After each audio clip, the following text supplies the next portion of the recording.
Boa noite, a paz do Senhor Jesus, graça e paz a todos. Muito bom estar aqui de novo para nós pensarmos um pouco mais a respeito da palavra de Deus. É sempre bom a gente poder refletir um pouquinho, tirar um tempo do nosso dia e a gente poder pensar a respeito daquilo que Deus tem para nós.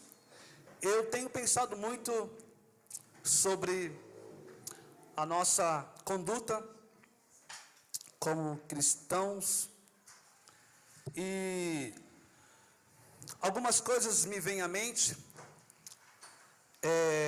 em relação à nossa vida como igreja, como comunidade, como pessoas que decidiram seguir o caminho de Cristo.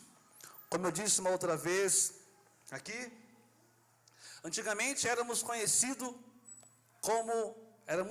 éramos conhecidos como o povo do caminho, né? O Joel sempre fala, que a gente sempre frisa isso.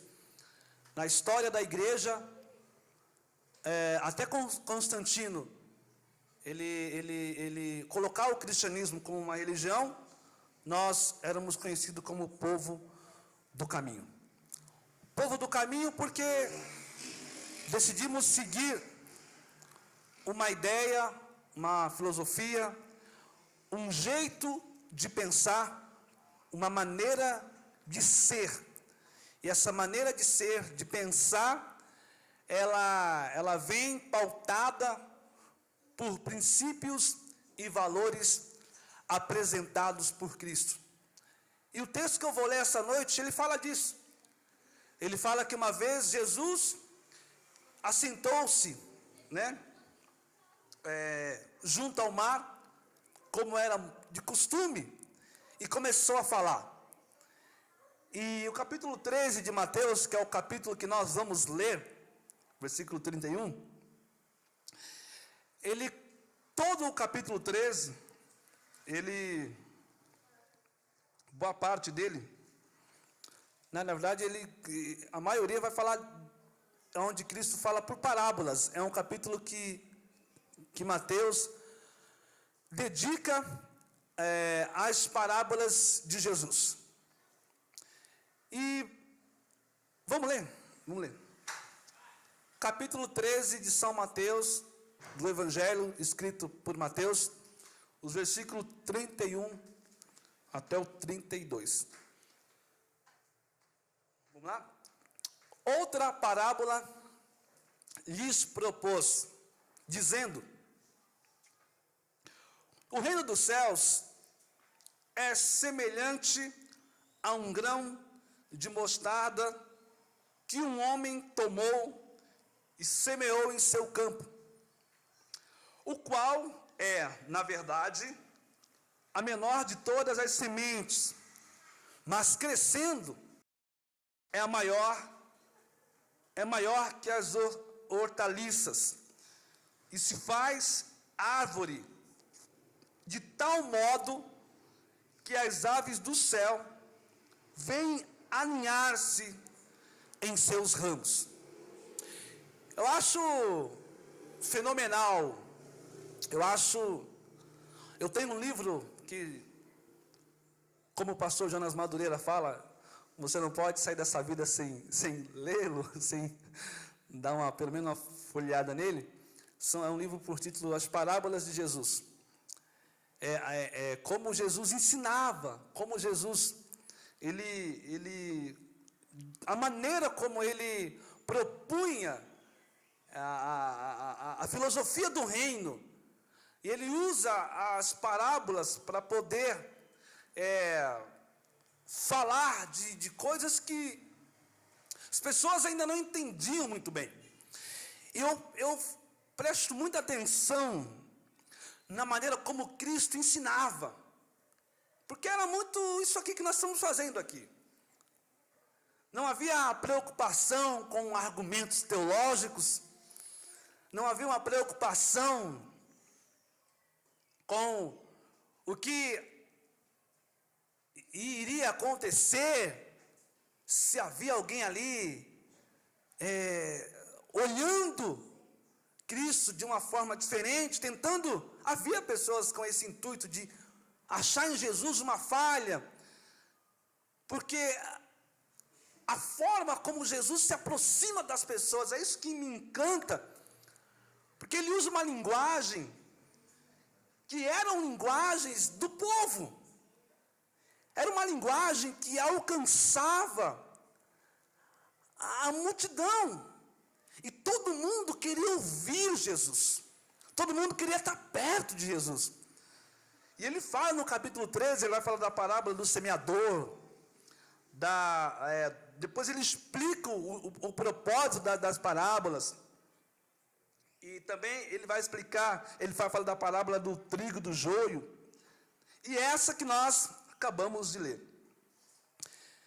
E pasmem vocês, eu tinha um amigo que falava assim que, graças a Deus pelas parábolas, e eu falo, eu acho as parábolas de Jesus, elas são de uma forma assim, muito enigmáticas, assim, uma coisa que a gente não tem, a gente pensa que é fácil. Ele está falando do joio, do trigo, do grão de mostarda, e são linguagens que para a época eram muito comuns, mas as verdades que havia por trás das parábolas de Jesus, que é o que nos encanta, é o que me encanta, é o que me fascina. Eu acho bacana, eu fico imaginando a cena, Jesus próximo ali do mar, olhando aquela multidão, ele ia de encontro ao vento, porque não havia esses recursos que nós temos aqui, e ele começou a falar. Ele começa a falar do reino de Deus. E o que é o reino de Deus? O que é isso? Do que ele está falando? As pessoas paravam e ficavam ouvindo Jesus. Ele já havia explicado sobre o reino, e ele propôs uma outra parábola, ou seja, ele já havia falado por diversas vezes, por meio das parábolas, e ele propôs uma outra, com o mesmo intuito, com o mesmo objetivo, de falar do reino. E ele fala assim, olha, o reino dos céus, semelhante a um grão de mostarda. Eu dei uma olhada numas imagens desse pé de mostarda, né, do Oriente Médio, que por sinal é uma árvore muito bonita, e ela fica uma árvore assim, muito bonita mesmo, não dá para falar, aqui é uma árvore, o verde, na verdade, acho que eu já falei aqui uma vez, o verde do Oriente Médio, eu nunca fui lá, mas aquele verde, que a gente vê as imagens, assim, é um verde que encanta os olhos, né? É uma coisa assim que você fala, a gente mora num país tropical, mas nunca vi um verde daquele, assim, pelo menos aqui em São Paulo não vai ver mesmo, né? Vai ser difícil achar. Morando aqui em São Paulo vai ser difícil achar. Mas pelas imagens, assim, eu consegui ver que é um verde, assim, que mexe com a gente, se fala, cara, que árvore bonita. E ele fala, o reino de Deus é semelhante a um grão de mostarda. E que um homem tomou e semeou no seu campo. E ele explica que, na verdade, esse grão de mostarda, na linhagem das sementes, é a menor. Uma das menores, se não for a menor. Mas, quando cresce, vira uma árvore. Quando cresce, vira uma árvore enorme.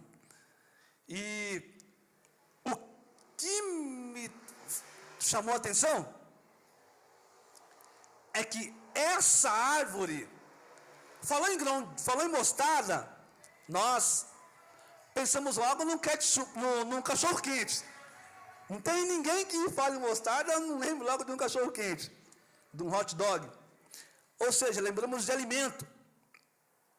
Só que Cristo ele dá um sentido para esse pé de mostarda, que isso me chamou a atenção. Ele fala assim, olha, e legal que a mostarda, ela fica, tem alguns pés de mostarda, esse mesmo que eu vi a foto, ele fica no meio do nada. No meio, não precisa ter um monte de árvore. No meio do campo, assim, do deserto, ela nasce. Ela, num campo árido, assim, ela nasce. Então, geralmente, se vocês buscarem isso em alguma internet, alguma coisa, vocês vão perceber que tanto o pé de mostarda, como é comum nas árvores, dá próximo a várias árvores, e existem aqueles que ficam meio que no meio, nem no deserto, mas assim, ficam numa terra mais árida, num lugar mais quente.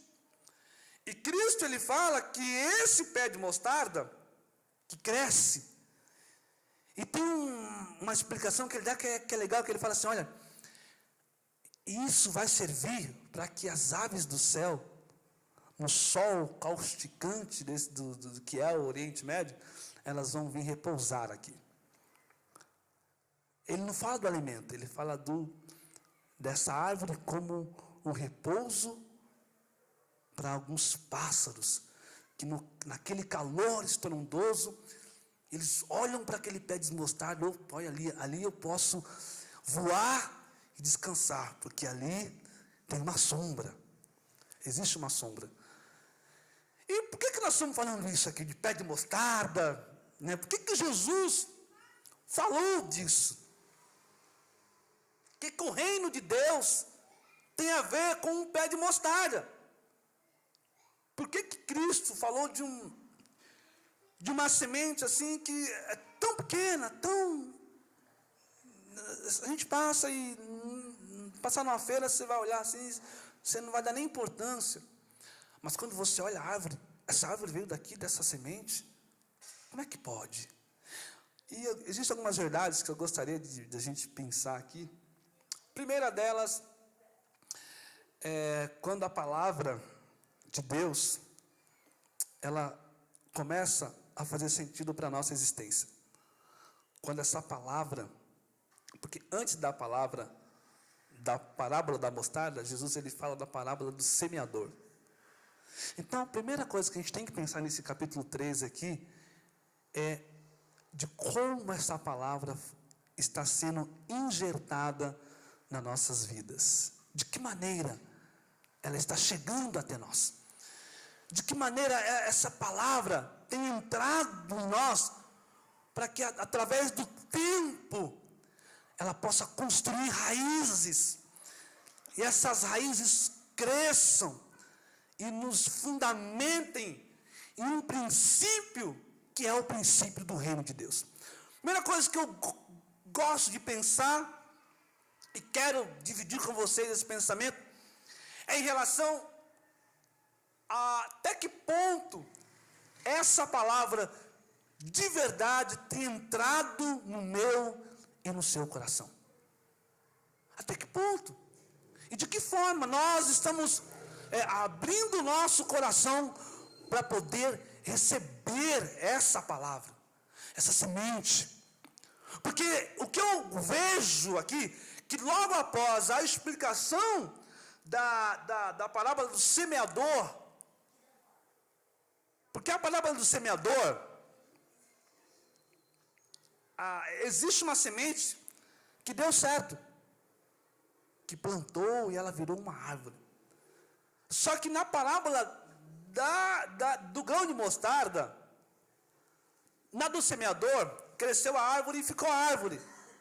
Na parábola da mostarda, não. Existe uma diferença, que são os pássaros que vão lá. Então, ou seja, queridos, há um princípio maior de nós estarmos aqui essa noite.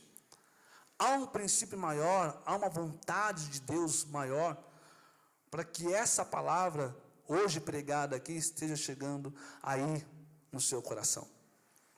E como você está recebendo essa palavra?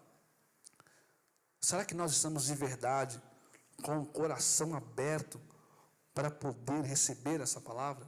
Será que de verdade a gente acreditamos nisso que nós pregamos? Até que ponto eu acredito no que eu prego? Até que ponto eu acredito no que eu canto? Até que ponto eu acredito no que está acontecendo aqui essa noite? Até que ponto? Porque eu vou falar por mim, eu acredito que a maneira como eu creio na palavra e a forma como eu vou colocar isso para fora, exteriorizar isso, para que as pessoas vejam isso, é a forma como eu tenho recebido essa palavra dentro do meu coração. Até que ponto há um comprometimento para que essa palavra de verdade seja a minha prática de vida. O reino de céus é semelhante a um homem que semeou em seu campo a menor de todas as sementes, mas crescendo é a maior das hortaliças. Ou seja, para que haja um crescimento.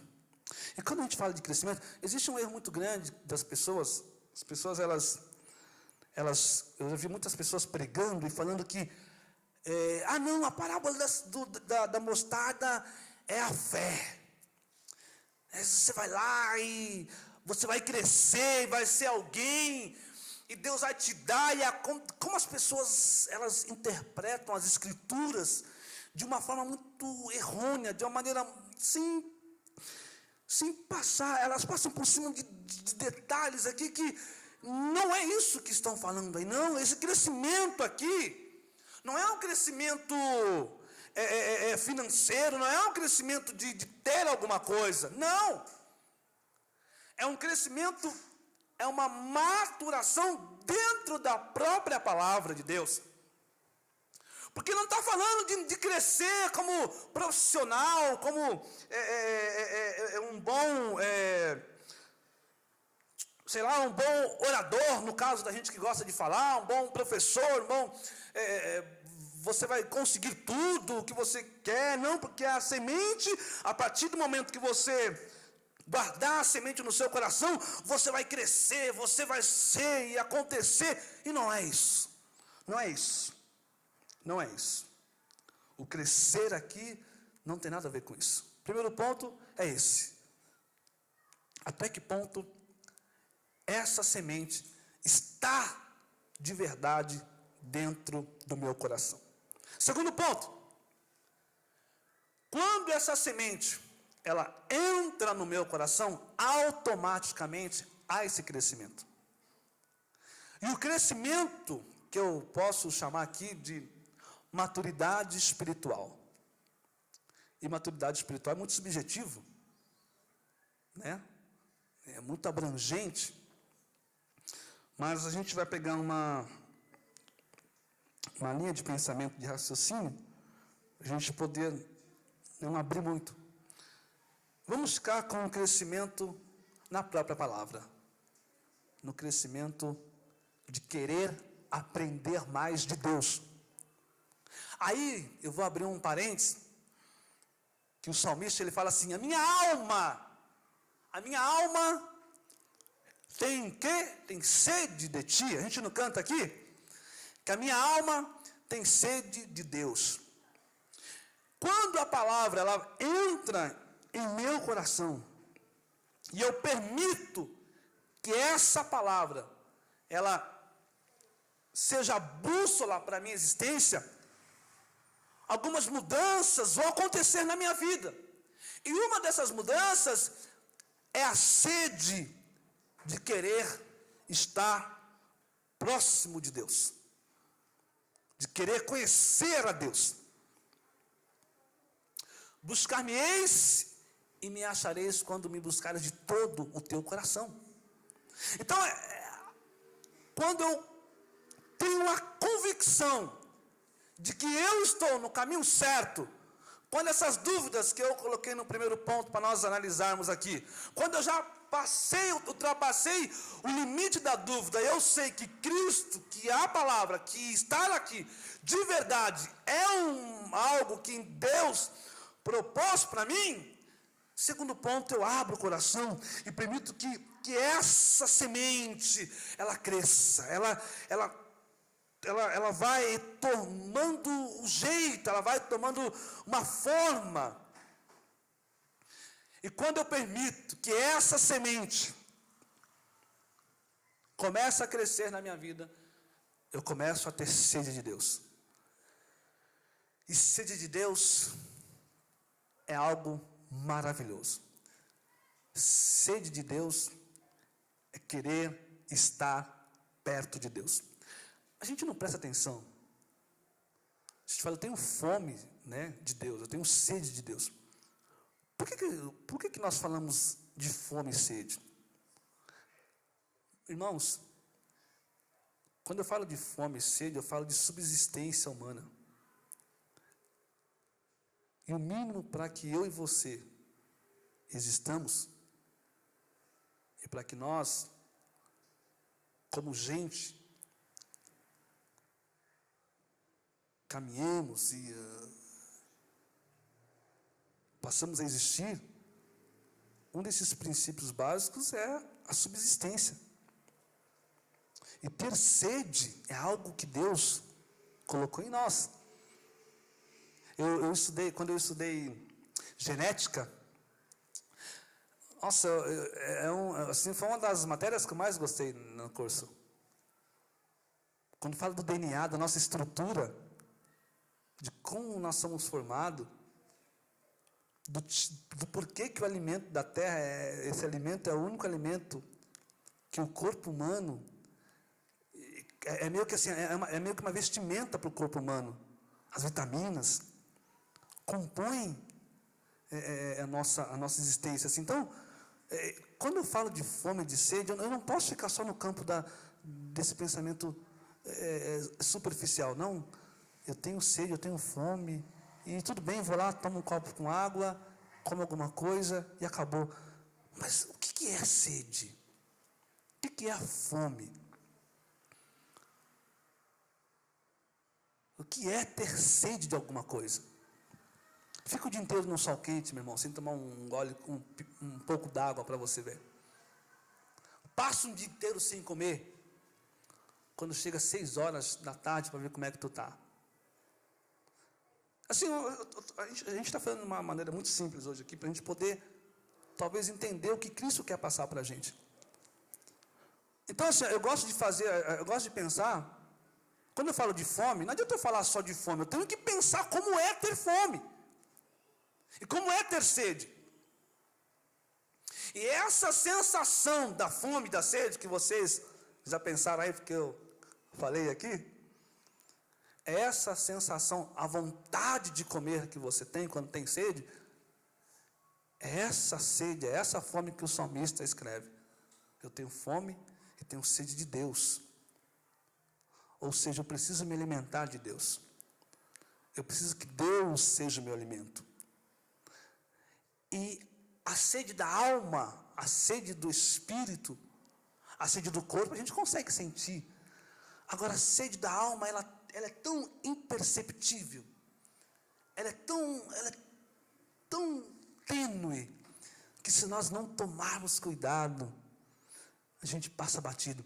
Eu tinha um grupo de louvor que eu falava assim, quando vocês sentirem vontade de ler a Bíblia, ou de ouvir uma música cristã que te faça pensar em Deus, vai lá. Naquela hora que você pensar, vai lá e liga o rádio. Porque naturalmente você não vai ter essa vontade. Isso vem de Deus. A própria vontade de sentir Deus vem de Deus. Vem dele.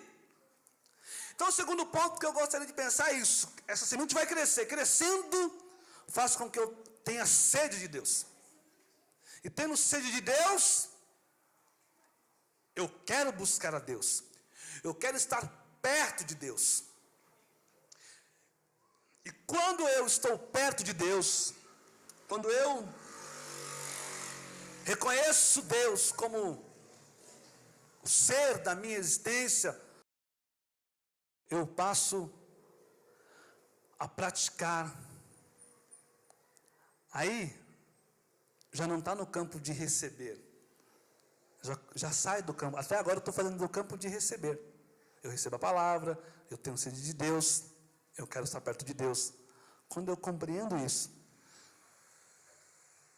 eu vou começar a colocar isso para fora. Aí faz sentido a parábola da mostarda. Por quê? Cristo falou que os pássaros vão vir até elas. Os pássaros vão se achegar. E a Bíblia diz que essa árvore, ela vai servir de sombra. E é essa a parte principal da nossa reflexão essa noite. Quando você compreender o projeto de Deus, quando você compreender que você que dentro de você há um coração que pulsa por Deus, que tem sede de Deus, e você abrir o seu coração para que Deus faça morada, né? Que nosso coração seja o tabernáculo, né? Tabernáculo vem de morada. Que quando você permitir que Deus seja essa morada, você vai começar a ser sombra. A semente a árvore é tão interessante, essa árvore que Jesus fala assim, olha, ela vai servir de sombra para os pássaros.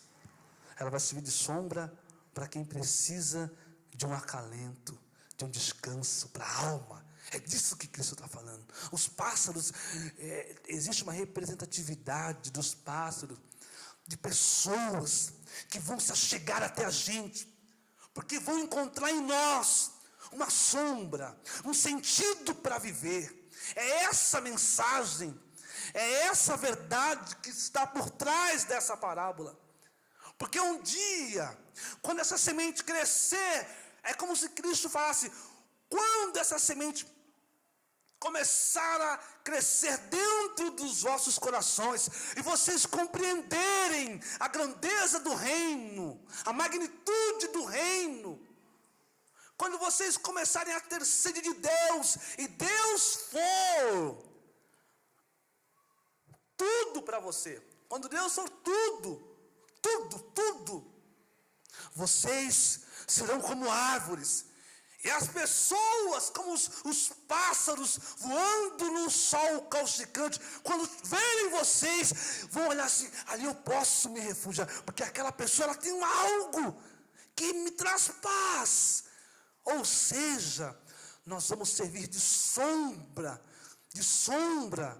para aqueles que precisam de um refrigério, de uma palavra amiga, de um conselho, de uma ligação. É muito simples.